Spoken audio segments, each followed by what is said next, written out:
Hi there, welcome to my channel. So Phonurgia, a book released in 1673, explains some fascinating things about what was happening there. The translation is quite difficult, but some of the things I picked up alongside other things I've picked up in the past. I've got a few ideas of how it actually was back then, and I just thought I'd read them out quickly, explain what you can see in front of you as well, and then do a separate video for the reading after, or attempt at reading anyway. So some of the points were fortified streets were filled with sound that is amplified, transmitted and received by all the inhabitants, and that vibrations were harnessed in the air by wind and sound, and harnessed in the water through flow and movement. And star thoughts contained sound waves within and held external ones out, and they were built at particular angles, and buildings were designed at particular angles and distances and stuff to be able to pass the sound around and bounce and reflect off of everything and to make it through all the streets. And buildings were like musical instruments as well, and like studio equipment like amplifiers and stuff like that, and microphones. Sound was stored, transmitted and amplified around the streets for everyone to use, which was a great benefit for all. Picture in the book that I saw shows a giant horn, like as if it was a giant instrument, musical instrument, laying across roofs of some buildings, with the open large end facing down, acting as like a ceiling for a building. And there was people standing underneath it, and I imagine that the wind was blowing and they were benefiting from the frequencies like a sound shower, if you could imagine.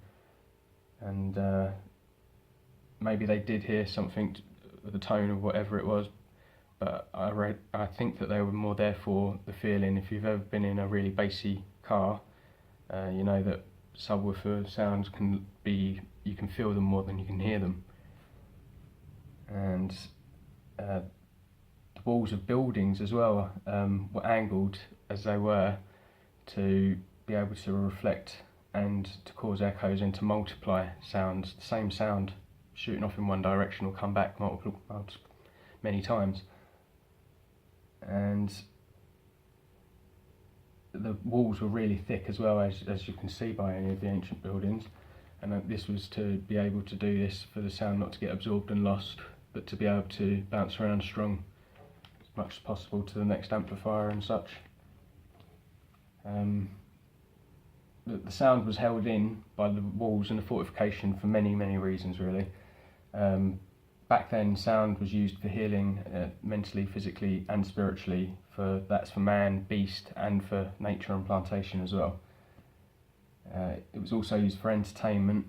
Events like concerts were orchestrated around amplifier buildings, and this would add to the city's harnessed sound waves, like their distribution network, and be pleasant hearing as well. The way it is really with us nowadays is humans hear between 20 Hz and 20,000 Hz at the best of times, and these extents diminish as you age. So harnessing might have had some sort of plug socket buildings that could be like a fuse to blow and prevent the sound problems that can occur from sound in studios and such, like feedback. Sound waves were used for utilities as well, like pumping water. I saw an interesting video yesterday of a Roman aqueduct that was designed for water flow uphill, and it was quite simple how they did it. They just had a downhill slope before it and run through a pressurised pipe. It's quite interesting though. Sound was also used for tools. Granite can be cut with a hollow copper cup with no bottom on it, if you just put a ball bearing on top that doesn't fall through, if it's large enough.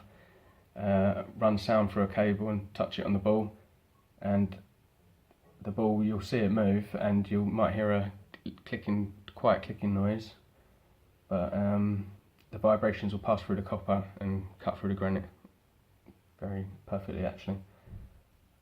Sound was also used for weapons, the horns of Jericho, nowadays harp, 5G internet, ultra low frequencies.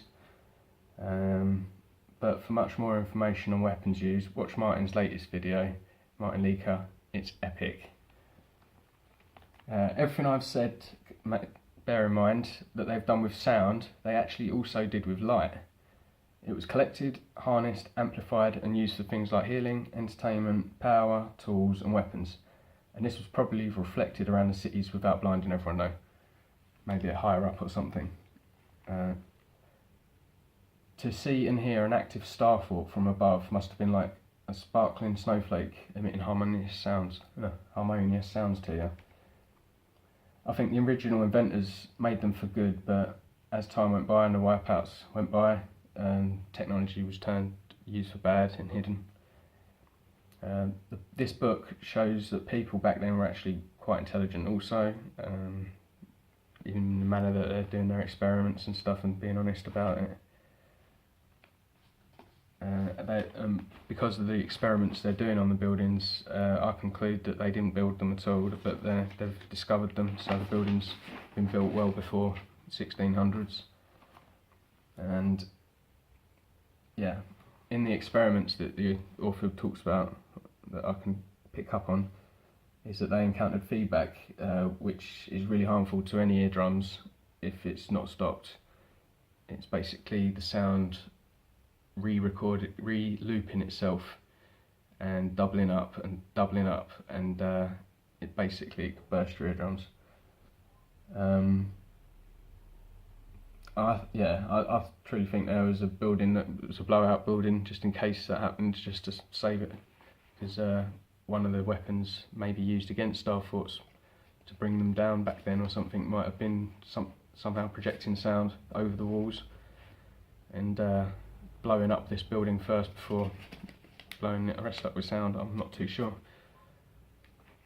Yeah, so on the screen, this would have been like one of the porcelain buildings, and the sound, you wouldn't want bad sounds, I suppose, going up there, but you'd put your music and people chanting at certain times each day, and the sound would go up and it would just bounce around in there and be distributed equally from them holes out at angles and directions. And then you'd have such buildings with cymatic architecture that will be able to take it in, and the pattern on the window as well also help the sound waves more into that cymatic pattern that you've got.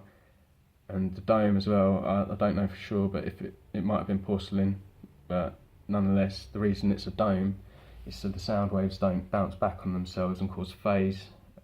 Phase is basically when the sound wave bounces back and it's on top of itself exactly, you can't hear it. You could be at a concert and the seat you're sitting in, you might be in phase and not hear a thing, and the person sitting next to you, everyone else around you, might hear everything. So basically that's one of the good reasons for sound to have curved walls. Also, yeah, the buildings would reflect away. That's why they had thick walls, the sounds, and then on their paths down the streets. And I imagine that would be a straight line, but if they were slightly curved, the buildings slightly angled, you would actually point them back at the same direction. As it is right now, they wouldn't actually do what you see. They would come off next to each other, wouldn't be going to the same point. But star forts were all built differently and different angles for bouncing the sound off, and I'm just guessing, but I imagine wherever you see cymatic architecture and them type of buildings, that there's star fort walls around there somewhere. If they're not there, then they're underground or something. But I imagine they're there. But yeah, you might have the amplifier, say, in the middle, and then have it bouncing off buildings along the way, off the walls, coming back, slowly going around, filling up, dying off bit by bit as it releases upwards, but still going around as much, and you fill it up throughout the day and you keep it going, and you have this power that everyone can use. And yeah, the same with light also. It's really fascinating stuff. I'll try and do the read now, and hopefully I'll get it on tonight if it don't take me too many attempts. But thanks for listening. God bless.